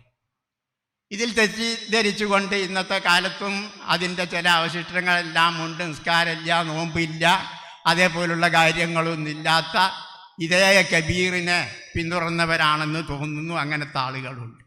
എന്നിട്ട് അവരെല്ലാം ഇന്ന് അവിടെ എത്തിച്ചേർന്നു. കബീർ തന്നെ ഒരിക്കൽ പാടി, ഗുരു അന്ധതയുള്ളവനാണെങ്കിൽ ശിഷ്യൻ മഹാന്തനായി. ഗുരു അന്ധനാണെങ്കിൽ അന്ധനൻ്റെ ശിഷ്യൻ ഏറ്റവും വലിയ അന്ധനായി. ഒരന്ധൻ അന്ധനെ വഴി കാണിച്ചാൽ കിണറ്റിൽ വീഴും രണ്ടാളും. ഇതേപോലെ അദ്ദേഹം തന്നെ പാടിയതുപോലെ ഇദ്ദേഹത്തിൻ്റെ ശിഷ്യന്മാരെ മുഴുവനും അദ്ദേഹം കിണറ്റിൽ വീഴ്ത്തി. അദ്ദേഹത്തിൻ്റെ മതത്തിനും ഏകമതം എന്ന പേരിലായിരുന്നു അറിയപ്പെടുന്നത്.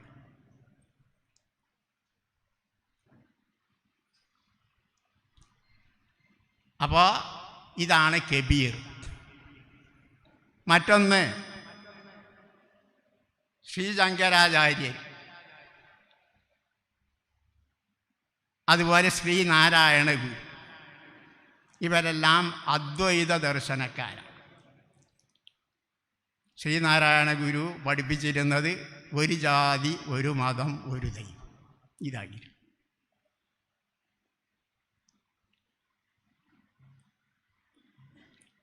ഒരു ജാതി, ഒരു മതം, ഒരു ദൈവം. ഇതാണല്ലോ മതേതര പ്രസ്ഥാനത്തിൻ്റെ അടിത്തറ. ശ്രീനാരായണ ഗുരു പറഞ്ഞതുപോലെ ഒരു ജാതിയും ഒരു മതവും ഒരു ദൈവം.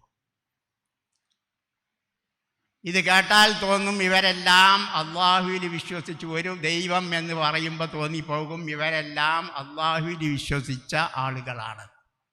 എന്നാൽ ഈ ഒരു ദൈവം എന്ന് പറയുന്നത് മുസ്ലിങ്ങളും സൂഫികളും വിശ്വസിക്കുന്ന അള്ളാഹു അല്ല ഇവരുടെ ദൈവം. ഇവരുടെ ദൈവം പരബ്രഹ്മമാണ്, ബ്രഹ്മമാണ് ഇവരുടെ ദൈവം, അള്ളാഹു അല്ല. അപ്പം അതിൻ്റെ പേരിൽ ആരാണ് സൂഫികൾ എന്ന് ചെറുതായി വിവരിക്കാം. സൂഫി എന്ന് പറഞ്ഞാൽ അള്ളാഹുവിൻ്റെ മാർഗത്തിൽ പ്രവേശിക്കുന്ന ആളുകളാണ് സൂഫികൾ. ഇമാം ഗസാലി റഹ്മത്തുള്ളാഹി അലൈഹി പറഞ്ഞു, ലഖദ് അലിംതു യഖീനൻ അന്ന സൂഫിയത്ത ഹുമുസ്സാരികൂന ലിതരീഖില്ലാഹി ഖാസ്സത്തൻ വ അന്ന സീറത്തഹും അഹ്സനു സീറത്തി വ തരീഖത്തഹും അസ്വബു തുറുഖി വ അഖ്ലാഖഹും അസ്കൽ അഖ്ലാഖ്. അള്ളാഹുവിൻ്റെ സൂഫികൾ എന്ന് പറഞ്ഞാൽ അള്ളാഹുവിൻ്റെ പ്രത്യേക മാർഗത്തിൽ പ്രവേശിക്കുന്നവരും അവരുടെ ചര്യകൾ ഏറ്റവും ഉത്തമമായ ചര്യയാണ്, അവരുടെ മാർഗമാണ് ഏറ്റവും ശരിയായ മാർഗം, അവരുടെ സ്വഭാവമാണ് ഏറ്റവും പരിശുദ്ധമായ സ്വഭാവം. ഇങ്ങനെയുള്ളവരാണ്. അതിന് ഇമാം ഗസാലി ഉദാഹരണം പറഞ്ഞു. സാധാരണ നിസ്കാരത്തിന് ആദ്യമായി വേണ്ടത് തഹാറത്താണ്. എന്നിട്ട് ശുദ്ധിയെല്ലാം കഴിഞ്ഞ് ഒതുവും കുടിയെല്ലാം കഴിഞ്ഞ് ശുദ്ധിയായതിൻ്റെ ശേഷം പിന്നെ ചെയ്യുന്നത് തക്ബീറത്തുൽ ഇഹ്റാം. അതേപോലെ സൂഫികൾ സൂഫിയാവാൻ ആദ്യമായുള്ള നിബന്ധന പൂർണ്ണമായും അള്ളാഹു അല്ലാത്ത ഏതെല്ലാം ഉണ്ടോ അവകളിൽ നിന്നെല്ലാം മനുഷ്യൻ്റെ മനസ്സിനെ ശുദ്ധീകരിക്കൽ. തത്ഹീറുൽ ഖൽബി ബിൽ കുല്ലിയത്തി അമ്മാ സിവല്ലാഹി തആല. അള്ളാഹു അല്ലാത്ത മറ്റേതെല്ലാം ഉണ്ടോ അതിൽ നിന്നെല്ലാം മനസ്സിനെ ശുദ്ധീകരിക്കുക, സംസ്കരിക്കുക. ഇതാണ് ആദ്യമായി സൂഫി ചെയ്യുന്നത്. നിസ്കാരത്തിൽ പ്രവേശിക്കാൻ ആദ്യമായി തഹാറത്ത് വേണ്ടതുപോലെ സൂഫിസത്തിൽ പ്രവേശിക്കണമെങ്കിൽ ആദ്യമായി വേണ്ടത് അള്ളാഹു അല്ലാത്ത മറ്റെല്ലാറ്റിൽ നിന്നും മനസ്സിനെ ശുദ്ധീകരിക്കാൻ. എന്നിട്ട് നിസ്കാരത്തിൽ ആദ്യമായി ചെയ്യുന്നത് തക്ബീറത്തുൽ ഇഹ്റാം ആയതുപോലെ സൂഫിയുടെ ആദ്യമായി വേണ്ടത് സൂഫിസത്തിൽ പ്രവേശിക്കുന്ന ആദ്യത്തത് മിഫ്താഹുസ്സലാത്തി അത്തക്ബീറു വ തഹരീമുഹ മിഫ്താഹുസ്സലാത്തി അത്തുഹൂറു വ തഹരീമുഹ തക്ബീർ എന്ന് പറഞ്ഞതുപോലെ തക്ബീറത്തുൽ ഇഹ്റാമിൻ്റെ സ്ഥാനത്ത് സൂഫി ചെയ്യേണ്ടത് പൂർണ്ണമായും അള്ളാഹുവിൻ്റെ ദിക്റിൽ സദാ ഹൃദയത്തെ ചെലവഴിക്കുക, മുഴുക്കുക. ഇതാണ് സൂഫി ചെയ്യും. ഇസ്തിഗ്റാഖുൽ ഖൽബി ബിൽ കുല്ലിയത്തി ബിദിക്രില്ല. ഒന്നാമത്തത് തഹാറത്തിൻ്റെ സ്ഥാനത്ത് വേണ്ടത് തത്ഹീറുൽ ഖൽബി ബിൽ കുല്ലിയത്തി അമ്മാ സിവ. രണ്ടാമത് വേണ്ടത് ഇസ്തിഗ്റാഖുൽ ഖൽബി ബിൽ കുല്ലിയത്തി ബിദിക്രില്ല. മൂന്നാമത് വേണ്ടത് അൽ ഫനാഉ ബിൽ കുല്ലിയത്തി ഫില്ല. അൽ ഫനാഉ ഫില്ലയുടെ മർത്തബ ഏറ്റവും ഉയർന്ന മർത്തബയിലേക്ക് എത്തിച്ചേരുക. ഇതാണ് സൂഫി. ഇമാം ഗസാലിയുടെ ദൃഷ്ടിയിൽ അൽ മുൻഖിദു മിനൽ ളലാലിൽ ഇമാം ഗസാലി പറഞ്ഞതാണ്. അതേപോലെ മറ്റു ചില ആളുകൾ സൂഫി ആരാണ് എന്നതിൽ അതിൻ്റെ നിർവചനത്തിൽ ഒരു 2000-ഓളം നിർവചനങ്ങൾ സൂഫിക്കുണ്ട്.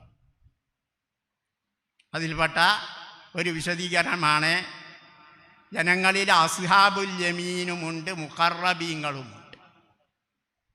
അസ്ഹാബുൽ യമീൻ എന്ന് പറഞ്ഞാൽ മൻ സഹ ഈമാനുഹു വഅമില ബിമാ ഉമിറ ബിഹി ശറഅൻ ഫഹുവ മിൻ അസ്ഹാബിൽ ജന്നah. ഒരാൾ ശരിയായി അള്ളാഹുവിലും മറ്റു വിശ്വസിക്കേണ്ട കാര്യത്തിൽ വിശ്വസിച്ച് കൽപ്പിക്കപ്പെട്ട ഏതെല്ലാം കാര്യങ്ങളുണ്ടോ അതൊക്കെ ചെയ്ത് നടക്കുന്ന ആൾക്ക് അസ്ഹാബുൽ യമീൻ എന്ന് പറയും. എന്നാൽ അതിൻ്റെ ഉയർന്ന പദവിയാണ് മൻ ഖല്ലത്ത് വഫലാത്തുഹു വതവാലത്ത് മിൻഹു നവാഫിലുഹു വതആത്തുഹു വതവാല അലാ ഖൽബിഹി ദിക്റുഹു വദഅവാത്തുഹു ഫഹുവൽ മുഖറബു വൽ മുഹ്സിനു വയഅബ്ബറു അൻഹു ബിസ്സൂഫി. വഫലത്ത് കുറഞ്ഞ ആൾ, അശ്രദ്ധ കുറഞ്ഞവർ, സുന്നത്തായ ഇബാദത്ത് താഅത്തുകൾ വളരെ തുടരെ ചെയ്തുകൊണ്ടിരിക്കുന്ന ആൾ, സദാ അള്ളാഹുവിന് ദിക്റ് ദുആയിൽ മുഴുകിക്കൊണ്ടിരിക്കുന്ന ആൾ, അവനാണ് മുഖറബ് എന്ന പേരിലും മുഹ്സിൻ എന്ന പേരിലും സൂഫി എന്ന പേരിലും അറിയപ്പെടുന്നു. മുഹ്സിൻ എന്ന് പറഞ്ഞാൽ ജിബ്രീൽ അലൈഹിസ്സലാം വന്ന് 3 കാര്യം ചോദിച്ചല്ല. റസൂലുള്ളാഹി സ്വല്ലല്ലാഹു അലൈഹി വസല്ലമയോട് ഇസ്ലാമിനെക്കുറിച്ച് ചോദിച്ചു, ഈമാനിനെക്കുറിച്ച് ചോദിച്ചു, പിന്നെ ഇഹ്സാനിനെക്കുറിച്ച് ചോദിച്ചപ്പോൾ അൽ ഇഹ്സാനു അൻ തഅബ്ദുല്ലാഹ കഅന്നക തറാഹു ഫഇല്ലം തകുൻ തറാഹു ഫഇന്നഹു യറാക എന്ന് പറഞ്ഞ അള്ളാഹുവിനെ കാണുന്നത് പോലെ ആരാധിക്കുക. നീ അള്ളാഹുവിനെ കാണുന്നില്ലെങ്കിലും അള്ളാഹു നിന്നെ കാണും. ഈ ഒരു ചിന്താഗതിയിൽ ഇതാണ് ഇഹ്സാനിൻ്റെ പദവി. ആ നിലയ്ക്ക് മുഹ്സിൻ എന്ന് പറയുന്നവരും മുഖറബ് എന്ന് പറയുന്നവരും സൂഫി എന്ന് പറയുന്നവരും എല്ലാം ഒന്നാണ്. ഇവരാണ് സൂഫി. ദുന്നൂനിൽ മിസ്രി പറയുന്നു, ഹും ഖൗമുൻ ആസറുല്ലാഹ അസ്സ വജല്ല അലാ കുല്ലി ഷൈ ഫആസറഹുമുല്ലാഹു അസ്സ വജല്ല അലാ കുല്ലി ഷൈ. സൂഫി എന്ന് പറഞ്ഞാൽ എല്ലാറ്റിനേക്കാളും അള്ളാഹു സുബ്ഹാനഹു വ തആലയെ തിരഞ്ഞെടുക്കുകയും അള്ളാഹു തആലക്ക് മുൻഗണന കൽപ്പിക്കുകയും ചെയ്തപ്പോൾ അള്ളാഹു തആല അവരെയും മറ്റെല്ലാറ്റിനേക്കാളും തിരഞ്ഞെടുത്ത ഒരവസ്ഥയുണ്ടായിത്തീർന്നു. ഇവരാണ് യഥാർത്ഥ സൂഫി. ഇതാണ് യഥാർത്ഥ സൂഫികൾ. ഈ സൂഫികളാണോ ശ്രീനാരായണ ഗുരു, ശങ്കരാചാര്യർ, കബീർ ദാസ്, ഇവരൊക്കെ ആണോ സൂഫികൾ? സൂഫി എന്ന് പറഞ്ഞാൽ ഇപ്പം പറഞ്ഞല്ല, അല്ലാഹു സുബ്ഹാനഹു വ തആലയുടെ ചിന്തയിൽ മുഴുകിക്കൊണ്ടിരിക്കുന്ന ആളുകളാണ് സൂഫി. ഇപ്പോൾ സൂഫി സംഗീതക്കാർ പാടുന്ന പാട്ടുകൾ ഇത്തരം നേരത്തെ പറഞ്ഞ മുശ്രിക്കുകളുടെ പാട്ടുകൾ. യഥാർത്ഥ സൂഫികളൊക്കെ ഒന്നും ഇല്ലാതെയായി എന്ന് മഹാനായ ഇമാം അബ്ദുൽ കരീം അൽ ഖുശൈരി അദ്ദേഹത്തിൻ്റെ കിതാബിൽ പറഞ്ഞു. അമ്മൽ ഖിയാമു ഫഇന്നഹാ കഖിയാമിഹിം വഅറാ നിസാഅൽ ഹയ്യ ഗൈറ നിസാഇഹാ എന്ന് പറഞ്ഞു. അത്തരം യഥാർത്ഥ സൂഫികളെല്ലാം ഇന്ന് നാമാവശേഷമായി എവിടെയെങ്കിലും എപ്പോഴെങ്കിലും കാണുക എന്ന് മാത്രം. അതിനുദാഹരണം പറഞ്ഞു, തമ്പുകൾ, മുമ്പ് താമസിച്ചിരുന്ന തമ്പുകൾ കണ്ടാൽ പഴയ തമ്പ്, വലിയ വലിയ ആളുകൾ താമസിച്ചിരുന്ന തമ്പുകളിൽ തമ്പുണ്ട്. പക്ഷേ അവിടെയുള്ള പെണ്ണുങ്ങളൊന്നും അതേപോലുള്ള പെണ്ണുങ്ങളെല്ലാം മാറി എന്ന് പറഞ്ഞതുപോലെ ആ മഹാന്മാരായ സൂഫികളെല്ലാം താമസിച്ചിരുന്ന സ്ഥലത്ത് ഇന്ന് അവരില്ല. അവരുടെ സ്ഥാനത്ത് അല്ലാമ ഇഖ്ബാൽ ഒരവസരത്തിൽ പാടുകയുണ്ടായി, ദാഗൂങ്കി തസറുഫ് മേ ഉഖാബൂങ്കെ നശീമൻ എന്ന് ഉദാഹരണം പറഞ്ഞു. എന്ന് പറഞ്ഞാൽ ഉഖാബ് സയ്യിദു തുയൂർ, പക്ഷികളുടെ നേതാവായി കണക്കാക്കുന്ന ഒരു പക്ഷിയാണ് ഉഖാബ്. ആ വലിയ പക്ഷി, വേട്ടപ്പക്ഷിയായ ഉഖാബിൻ്റെ പക്ഷിക്കൂടിൻ്റെ ഉള്ളിൽ ഇന്ന് താമസിക്കുന്നത് കാക്കകൾ. കാക്കകൾ സാഹൂങ്കെ തസറുഫ് മേ ഉഖാബൂങ്കെ നശീമൻ. അപ്പോൾ മറ്റവസരത്തിൽ പറഞ്ഞു, കുംബി ഇതിനില്ലാഹി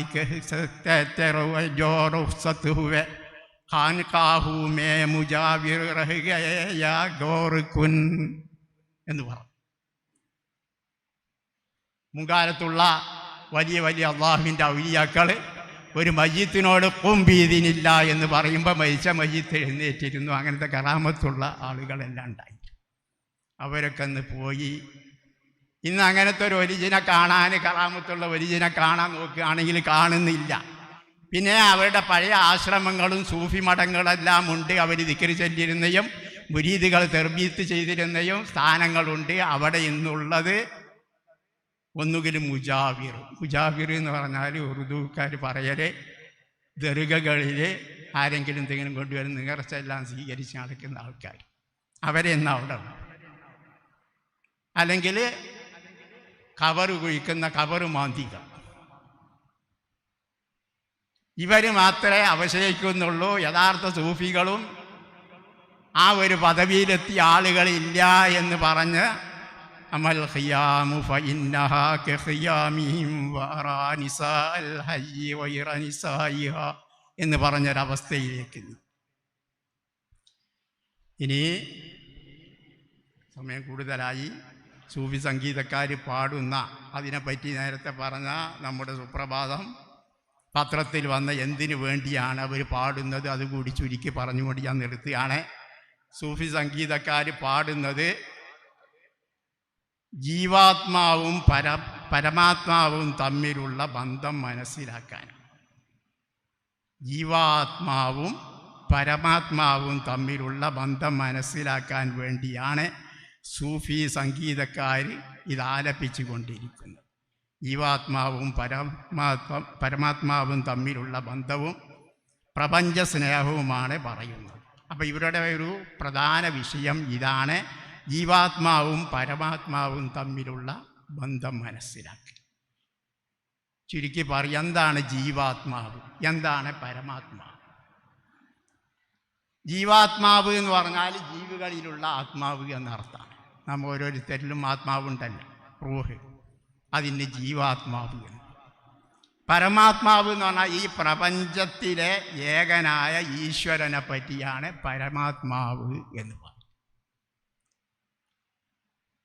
അപ്പോൾ അദ്വൈതവാദികൾ വാദിക്കുന്നത് പരമാത്മാവും ഏകാത്മാവും ഒന്ന് തന്നെയാണ് എന്ന് പറഞ്ഞാൽ നമ്മളിലുള്ള ആത്മാവ് തന്നെയാണ് ഈശ്വരനുമാവും. അപ്പം ഈശ്വര സാക്ഷാത്കാരം എന്ന് പറഞ്ഞാൽ ഇതറിയുന്ന ഒരു പദവിയിലേക്ക് എത്തിച്ചേരുകയാണ്. ഞാൻ എന്ന് പറഞ്ഞാൽ അത് ഈശ്വരൻ തന്നെയാണ് എന്നറിയുന്ന ഒരു പദവിയിലേക്ക് എത്തിച്ചേരും.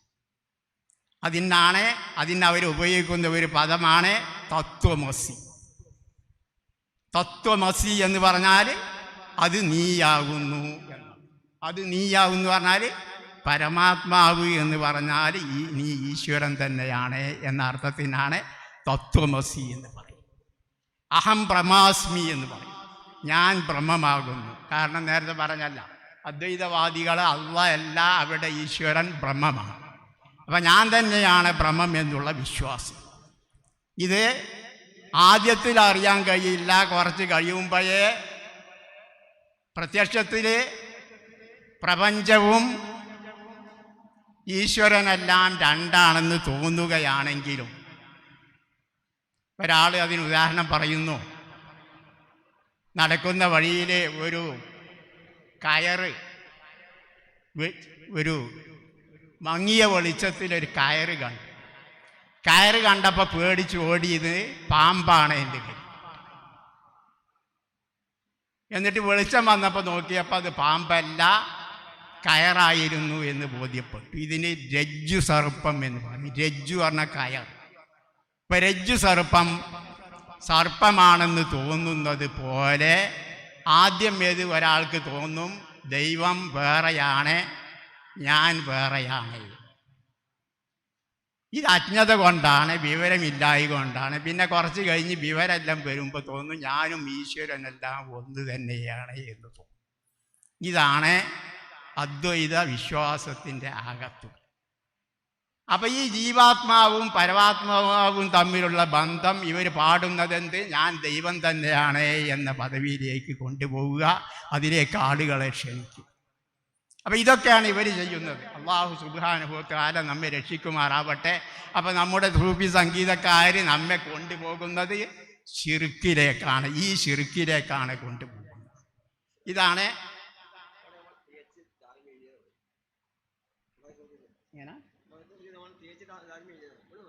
എന്താണ് അത് വായിച്ചാൽ നിങ്ങൾ വായിച്ചു. ഈ തരീഖത്തും മറ്റെല്ലാ തരീഖത്തും പോലെ ആത്യന്തികമായി സമർപ്പിക്കുന്നുണ്ട്. ഈ തരീഖത്ത് തരീഖത്തിന്റെ അടുത്ത് അല്ലല്ല അല്ലേ ഒന്ന് വായിക്കും ഇത് വായിക്കും. ഈ തരീക്കത്ത് മറ്റെല്ലാ തരീക്കത്തുകളെയും പോലെ ആത്യന്തികമായ വഹദത്തുൽ വജൂദിൽ വിശ്വസിക്കുന്നുണ്ട് എന്ന് പറഞ്ഞാൽ ഏത് തരീക്കത്താണത്? ഇത് സാദലി, ഇത് സാദലി. ആ മറ്റുള്ളത് അപ്പൊ തരീക്കത്തൊക്കെ ഉണ്ട്. നമ്മൾ താനും എഴുതിയാണ്. അതെ, വഹദത്തുൽ വജൂദ് ഇല്ല എന്ന് പറഞ്ഞല്ല ഞാനും.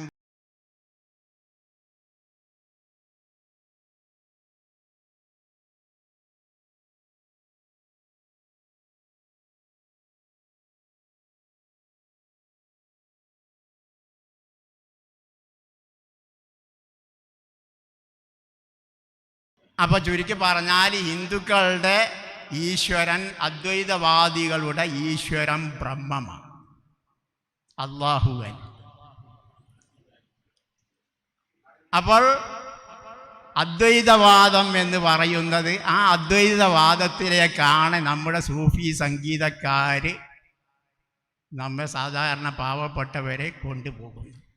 ഇതറിഞ്ഞോ അറിയാതെയോ? അറിഞ്ഞാണെങ്കിൽ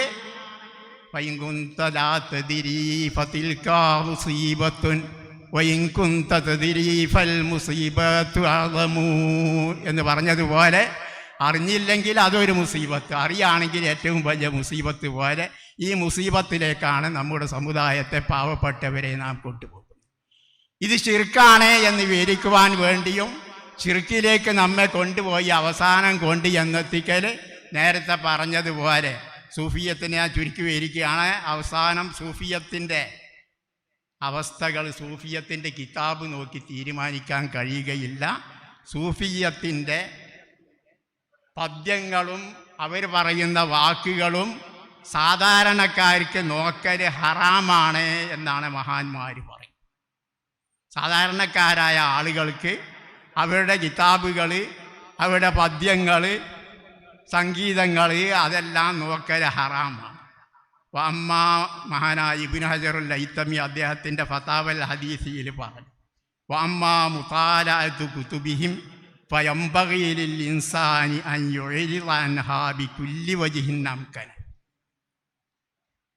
അവരുടെ ഗ്രന്ഥങ്ങൾ മുതാല ചെയ്യുക എന്നുള്ളത്, നോക്കുക എന്നുള്ളത് കഴിവതും അവരതിൽ നിന്ന് ഒഴിവാവേണ്ടതാണ്. കാരണം ഫഇന്നഹാ മുസ്തമിലത്തുൻ അലാ ഹഖായിഖ യഅ്സുറു ഫഹ്മുഹാ ഇല്ലാ അലൽ ആരിഫീനൽ മുതദല്ലിഈന മിനൽ കിതാബി വസ്സുന്നത്തി അൽ മുത്തലിഈന അലാ ഹഖായിഖിൽ മആരിഫി വഅവാരിഫിൽ മആരിഫ്.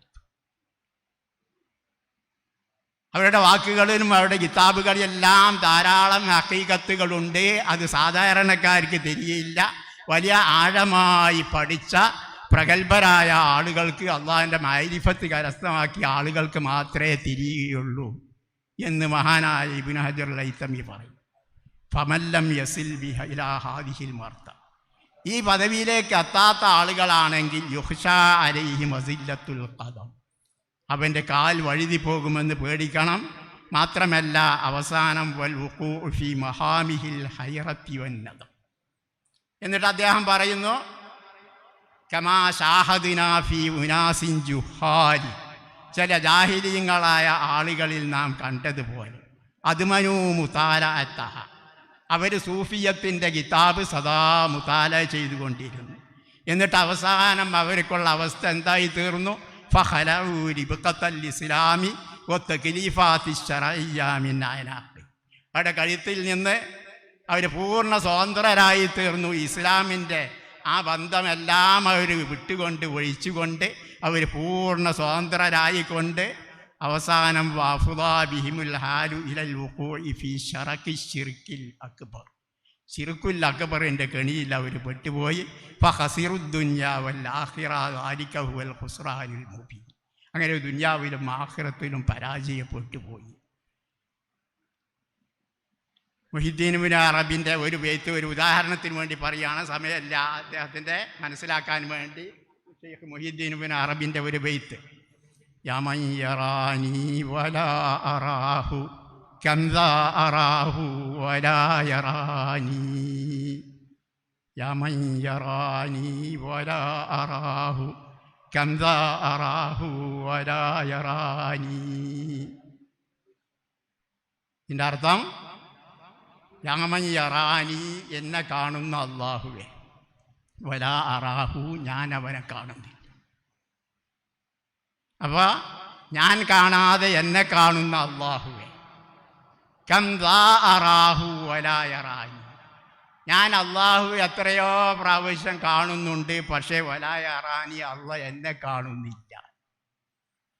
അള്ള എന്നെ കാണുന്നില്ല. അപ്പം അള്ളാഹു തആല എന്നെ കാണുന്നില്ല എന്നാണ് ഈ വാക്കിൻ്റെ പ്രത്യക്ഷാർത്ഥം. മഹാനായ ഇബ്നു അറബി തന്നെ അദ്ദേഹത്തിൻ്റെ കിതാബിൽ പറഞ്ഞതാണ്, ഞാൻ എൻ്റെ ഒരു സഹോദരൻ്റെ മുമ്പിൽ വെച്ച് ഞാൻ ബൈത്ത് ചൊല്ലി, യമൻ യറാനി വലാ അറാഹു കം ദാ അറാഹു വലാ യറാനി എന്ന് ചൊല്ലിയപ്പോൾ അദ്ദേഹം ചോദിച്ചു, കൈഫ തഖൂലു ഇന്നഹു ലാ യറാക വഅൻത തഅലമു അന്നഹു യറാക. നേരത്തെ അള്ളാഹു താങ്കളെ കാണുമെന്ന് പറഞ്ഞ താങ്കൾ അള്ള താങ്കളെ കാണുന്നില്ലെന്ന് എങ്ങനെ പറയുന്നു എന്ന് ചോദിച്ചപ്പോൾ ഫഖുൽതു മുർതജില, ഞാൻ ഉടൻ തന്നെ അതിന് മറുപടി പറഞ്ഞു, യമൻ യറാനി മുദിനിബ വലാ അറാഹു വാഹിദ കം ദാ അറാഹു മുൻഇമ വലാ യറാനി ലാഇദാ. അദ്ദേഹം തന്നെ എൻ്റെ വിശദീകരണം ചെയ്യും. യമൻ യറാനി, എന്നെ കാണുന്ന അള്ളാഹുവേ, ഞാൻ അവനെ കാണുന്നില്ല എന്ന് പറഞ്ഞാൽ യമൻ യറാനി മുദിനിബ, ഞാൻ പാപം ചെയ്ത് പാപിയായിക്കൊണ്ട് എന്നെ കാണുന്ന അള്ളാഹുവെ, എന്നിട്ട് വലാ അറാഹു ആഹിദ, എന്നെ അള്ളാഹു പിടികൂടുന്നില്ല, ശിക്ഷിക്കുന്നതായി കാണുന്നില്ല. കന്താ അറാഹു മുന്നിമ, അവനെത്രയോ എനിക്ക് ഗുണം ചെയ്യുന്നതായി ഞാൻ കാണുന്നുണ്ട്, പക്ഷേ വലാ യറാനി ലാഇദ, ഞാൻ അള്ളാഹുവിലേക്ക് അഭയം പ്രാപിക്കുന്നതായി അവൻ എന്നെ കാണുന്നില്ല. ഇതാണ് അർത്ഥം. അപ്പം നേരത്തെ പറഞ്ഞ അർത്ഥം ഇതേപോലുള്ള വാക്കുകളാണ് മഹാന്മാരുടെ സൂഫിയത്തിൻ്റെ കലാമിലുള്ളത്. ഇത് പ്രത്യക്ഷത്തിൽ കണ്ട് അല്ലാഹു തആല എന്നെ കാണുകയില്ല എന്ന് വിശ്വസിക്കുകയാണെങ്കിൽ ഏതാണ് ഇതേപോലെ ഇപ്പോൾ ഈ അടുത്തൊരു സംഭവം, ഒരു ശൈഖിനെ പറ്റി ഒരു സ്ഥലത്ത് ഒരു ശൈഖിനെ പറ്റി വന്നു, സമസ്ത കേരള ജമിയത്തുൽ ഉലമയിൽ അതിനെപ്പറ്റി ചർച്ച വന്നു. ഒരു ശൈഖിനെ പറ്റി അന്വേഷിക്കാൻ വേണ്ടി ബഹുമാനപ്പെട്ട എ പി ഉസ്താദിയും മറ്റുമെല്ലാം അധികാരപ്പെടുത്തി. അപ്പോൾ അയാളുടെ ഒരു മുരീദ് അവിടെ ചെന്ന് പാടിയ പാട്ടാണ്. അദ്ദേഹം നിസ്കരിക്കലും മറ്റും നോമ്പ് വലിക്കലും മറ്റൊന്നും ഇല്ല എന്നതിന് തെളിവായി പാടി, കഫർതു ബിദീനില്ലാഹി വൽ കുഫ്റു വാജിബു ലദയ്യ വഇൻദൽ മുസ്ലിമീന ഖബീഹു എന്ന് പാടി. ഇത് അദ്ദേഹം പാടിയതല്ല, ഹല്ലാജ് പാടിയത്.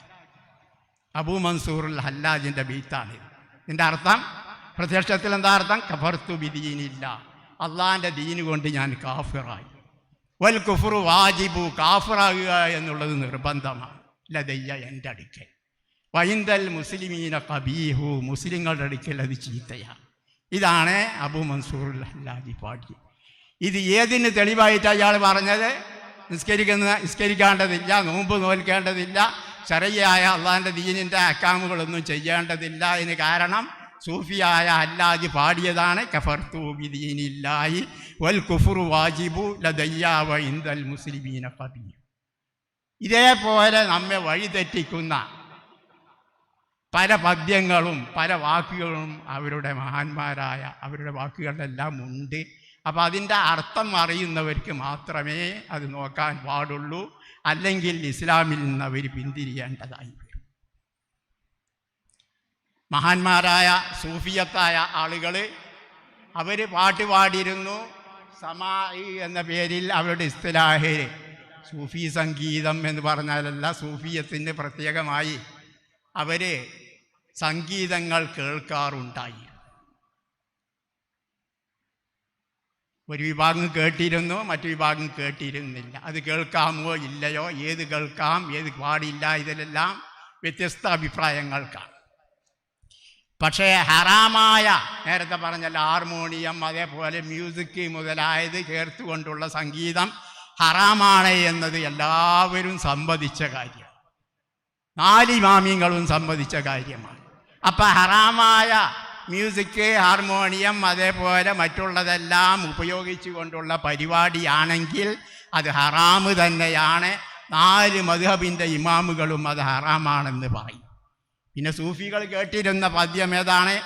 സുഹുദിയാത്ത് എന്ന പേരിൽ അറിയപ്പെടുന്ന ദുന്യാവിൽ നിന്ന് ആളുകളെ പിന്തിരിപ്പിക്കുന്ന ചില പദ്യങ്ങൾ. ഉദാഹരണം يغاديا في غفلة ورائها إلى متى تستحسن القبائها وكم ملاكم لا تخافوا موقفا يستنطق الله به الجوارها يا عجبا منك وأنت مبصر كيف تجنبت الطريق الواضحا.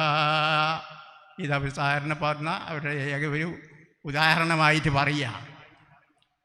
അശ്രദ്ധയിലായി നേരം പുലരുകയും വൈകുന്നേരമാവുകയും ചെയ്യുന്ന ആളെ എത്ര വരേക്കുമാണ് ഈ തെറ്റായ കാര്യങ്ങൾ നല്ലതായി കണ്ടുകൊണ്ടിരിക്കുന്നത്?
وكم ملاكم لا تخافوا موقفا يستنطق الله به الجوارها. എത്ര വരേക്കുമാണ് നീ ഇത് ചെയ്തുകൊണ്ടിരിക്കുന്നത്? അള്ളാഹു സുബ്ഹാനഹു വ തആലയുടെ മുമ്പിൽ നിന്നെ നിർത്തിക്കൊണ്ട് നിന്റെ അംഗങ്ങളെ കൊണ്ട് നീ ചെയ്യുന്ന തെറ്റുകളെല്ലാം അള്ളാഹു സുബ്ഹാനഹു വ തആല സംസാരിക്കുകയില്ലയോ? യാ ജബം മിൻക വഅൻത മുബ്സിറു കൈഫ തജന്നബത തരീഖൽ വാദിഹാ. നീ കണ്ണുണ്ട്, പക്ഷേ നീ നോക്കുന്നില്ല, ശരിയായ മാർഗത്തിൽ നിന്ന് നീ അങ്ങനെ തെറ്റിപ്പോയി. ഇത് സൂഫിയത്തിൻ്റെ ഒരു പദ്യമാണ്, കവിതയാണ്. ഇതിലൂടെ അള്ളാഹു സുബ്ഹാനഹു വ തആലയെ പറ്റിയും പരലോകത്തെ പറ്റിയും അവരിലേക്ക് എത്തിച്ചേരുകയാണ് ചെയ്യുന്നത്. അതേപോലെ ഒരു ചെറിയത് കൂടി മഹാനായ അഹ്മദ് ബിൻ ഹംബൽ റളിയല്ലാഹു അൻഹുവിനോട് ചോദിച്ചു.